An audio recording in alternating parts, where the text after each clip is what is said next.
Hey yo, what's up Wednesday warriors, and welcome back to a new video. It's that time of week where we sit down together and talk about all the new books that we picked up at our local LCS today. And I just returned from mine, walled a little bit lighter, stack of comics a little bit higher. And I'm so excited to talk to you about this week's offering of new books. I've liked every single one of the books I picked up. All of them have been absolute bangers in my opinion, and I can't wait to talk to you about them. So without further ado, let's get into that. And let's start here with Wolverine and Spider-Man, Spider-Man and Wolverine. I picked up this beautiful Clayton Crane cover. This was a fun issue, a fun team up right up until the end when it wasn't. And I say that because, and I'm going to throw some spoilers in here. So if you haven't read this issue yet, this is your time to either fast forward to the next book or stop the video and come back once you have. But Spider-Man and Wolverine, essentially, Wolverine is approached by an unnamed figure to go find and search out this shield helicarrier that contains a computer with a hard drive with all the names of people that have been double agents in the Marvel universe in the past. Almost said MCU. So he enlists the help of Spider-Man to do so, and as they get to this helicarrier, they're met with the resistance of Kraven Hunter and Omega Red. As they're fighting, Kraven the Hunter launches this missile at Wolverine, which hits him, dispersing this gas. And as they disperse that gas and they breathe it in, they both start hallucinating. And they go back into the past to some of their previous encounters but they've switched bodies. So we get, of course, with Kraven, you get Logan and reliving Spider-Man's past through the events of Kraven's last hunt. We get Spider-Man reliving Logan's events through the events of the Weapon X project. So we get to see Spider-Man in the Weapon X helmet, as well as Wolverine busting out of the grave like we get in that famous cover from Kraven's last hunt. As they're doing so, Spider-Man starts to get this inkling that there's someone else here. There's some other force at play. And as he does so, you figure out that Mysterio is there as well. Well, once Spider-Man dispatches Mysterio, he's got full access to this computer where he starts getting these files, and he sees a file pop up for his parents, Richard and Mary Parker, who were in old Spider-Man stories, spies. And in doing so, it has a video file of what happened. And he doesn't know a lot about his parents or the events that happened. So, of course, his curiosity gets the better of him, as it would for anybody. So he plays this video file, and we come to find out, here's the spoiler warning. In 3, 2, 1, you've been warned. Don't want to know the spoiler? Turn off now. If you do, continue listening. We find out that Logan was on that plane with them, because we all remember they died in a plane crash, or so we thought. Logan was on this plane with them, and Logan is the one that is responsible for Parker's parents' death. So at the end of it, Spider-Man launches his attack at Logan and screams, "Logan, I'm gonna kill you."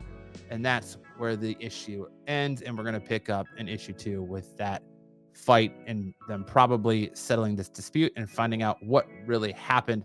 But what a banger first issue. It was a lot of fun. That cliffhanger ending was great. That surprise about Parker's family was great. It was a nice callback to all that. Super stoked for issue 2. Didn't know I was going to like this book. Was kind of on the fence about it, but I decided to pick it up anyway. And because I'm a huge Spider-Man fan and I can't pass it up. And I'm glad that I did not ignore this title, because, man, what a fun read. Next up was a book that, I'll be honest with you, I don't read a lot of Mad Cat stuff. And when I first came across this book doing research for Best and Worst Covers, I was like, man, I don't know. But this is the perfect example of what I talk about in Best and Worst Covers videos, of the cover catching the eye of the reader and maybe having you pick up something you normally wouldn't. Because I picked up this Dan Panosian variant for Whatever Happened to Crimson Justice #1. I was totally ready to just pass this book up, wasn't interested in it, saw this cover, I was like, man, that's so nice. It looks so much better in person than it did online. So I picked it up, and it was a surprisingly fun read. Essentially, it reads a lot like Batman, where you have the commissioner at the beginning of the story up on the rooftop, launching the Crimson Alarm. I'm just going to call it. It looks like a giant siren alarm that you would see on like an old school police car or something like that.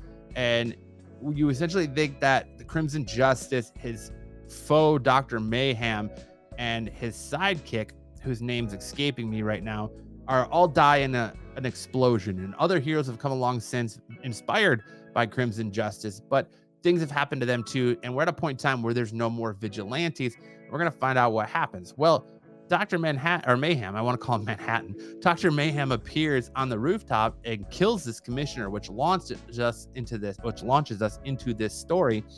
And we find out that it cuts to a bar where a gentleman's having some drinks and an unruly bartender in the background, and they're having a conversation about how life was better with superheroes and about specific superheroes and things that have happened. Well, come to find out, we catch up with the bartender later on, and he goes to his door and there's a letter taped to it, and it says, "If you're reading this, I'm already dead." We find out at the end of the book that this old patron or old bartender is in fact Crimson Justice. And I kind of got that feeling as soon as we got to the bar, probably like 2 or 3 pages in. I was like, oh, this guy, it's going to turn out this dude's Crimson Justice. It was a fun read, pretty predictable, but I'm interested in the story enough to see what goes on in issue 2 and come back and give it another shot. Like I said, it is Mad Cave. Don't read a lot of their stuff. Don't usually see a lot of their stuff. It was a pleasant surprise to have us on the shelf. This Pinozen cover was amazing, caught my eye. And again, it's why I picked it up. And I'm so glad I did. And I can't wait for issue 2. Next up, we have Amazing Spider-Man number 4. This is the A cover. Got it from Joe Kelly and Pepe Larraza. Pepe Larraza's art is absolutely killing this. Joe Kelly is killing it with the writing. This was a good read as well. Kind of a quick read. Basically, Itsy Bitsy and Peter Parker are still fighting as Parker is still feeling the effects of Itsy Bitsy's poison. And he starts having flashbacks to the first time he kind of rebelled against Aunt May and Uncle Ben and decided to go have a little drinky poo with his friends, the Fantastic Freaks, or whatever they call them in this book. I think it's Fantastic Freaks, play on Fantastic Four, of course. And kind of his first time being hungover, and this conversation he has with Aunt May about her and Ben not being his parents, and how wholesome that was when they have their coming to terms moment about how they love him and yada, yada, yada at the end of it. But it's all done in flashbacks of him as a kid, as he's fighting not only Itsy Bitsy, but Hobgoblin. And we're going to see where this continues on later as Peter's hallucinating and fighting Itsy Bitsy. He says, "I love you." He's talking to Aunt May in the flashback, but Itsy Bitsy hears this and she freaks out because we all know that she has this like weird thing for Peter. So she flips out, and that's kind of where the issue ends. We're not really sure who's pulling the whole strings. We do find out, though, that what's got the Rhino and how they got the Rhino with Itsy Bitsy's poison is they put it in soda cans. And apparently the Rhino is a massive soda addict and soda fiend. So he drank a bunch of soda laced with this chemical that caused him to freak out, and the rampage from issue 1. Solid issue 4. Like I said, Joe Kelly's story has been absolutely solid. Pepe Larraza's art has been phenomenal on this book. Super excited to continue reading on. It's been good through 4 issues. I'm sure issue 5 will, not disappoint. I'm so looking forward to issue 5 of Amazing Spider-Man. Next up, we have The Thing number 1 from Stray Dog sensation Tony Fleece. Thing number 1 was a super good read as well. I didn't think I was going to like it. And again, was a book that I thought about maybe leaving on the shelf, but due to my fandom for Tony Fleece and our conversations we have a couple times on SNS and other places, I decided to pick it up and just check it out. And it didn't disappoint. What it was is that Thing is approached by a childhood friend to help him find some missing children. And as he does so, they go to a bar. Sound familiar, right? This patron is in there and he's drunk, and Ben tries to get information from him. And as he does, he doesn't want to fight because he doesn't think this guy has superpowers. Well, turns out the guy flips out and starts screaming that they put something in me, they put something in me, they put something in me, they did something to me. And he's got this super strength. And the Thing and him start this battle. And as they're fighting, Thing is like pulling his punches, right? And he goes, there's one thing about fighting an establishment and being a hero is you can never go full strength to minimize the destruction. Well, he ends up doing that and going full strength and beating this guy. And we try to find out what's going on, and come to find out somehow at the end of the story, Kingpin is attached to all this. So we're going to have a confrontation between Kingpin and Ben Grimm, I think, in issue 2. Super looking forward to that. Great start for this title. Great start for Tony Fleece on this book. I can't wait for issue 2 and a little bit more of the Thing. Like I said, this is the year of Fantastic Four, man. Fantastic Four are going to be everywhere. Thing is getting its own standalone title. They're relaunching the Fantastic Four. It's going to be a great year for Fantastic Four if what we got in Thing number 1 is any indication of things to come. Next up, we have Absolute Flash number 3. Wally's back is up against the wall as the rogues bear down on him. Can he evade capture and harness some of his newfound speed, or is he already at the finish line? This picks up kind of where the first 2 issues have been in this, like, moments after the death of Barry Allen. And we see that the rogues, made up of Boomerang, Captain Cold, they send in Gorilla Grodd, except he's not a gorilla, he's a little monkey.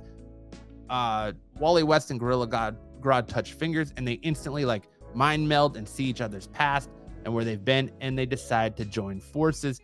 It's Wally. Wally gets out of there and goes back to Barry's body, and it pretty much ends with him coming to the terms that I can't be afraid of these powers. I need to learn how to use them. He dons the Flash costume, and him and Gorilla Grodd are off to the races for their future adventures. Fun read. This a nice little addition to this Absolute Flash mythos so far, and I can't wait to see where we go here in issue 4. I believe this was the end of the Flash of Two Worlds, or whatever it is, 2 times. I can't remember the tagline they used for this book, but this was the end of the first arc in the first 3 issues, and I think we're starting a new arc in issue 4. Next up, we have this beautiful Todd McFarlane variant on another number 1, The Curse of Shirley Johnson. What happened to Shirley Johnson, the 7-year-old victim of the infamous serial killer Billy Kincaid?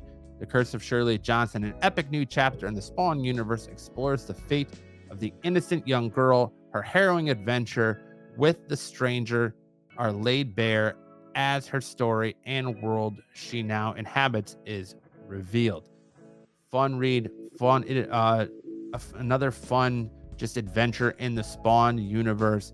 It was a very big book, very thick, especially at a $5.99 cover price. But the art in it by Jonathan Galopian was fantastic. It was a fun read. Like I said, none of these books disappointed this week. And I also forgot that this Flash book I picked up was the Clayton Crane variant as well. But there you have it. Those are all the books I picked up this week. Let me know in the comment section below what you picked up this week, what you liked, what you didn't like. If you picked up these books, what you thought of them, all that stuff, and so much more.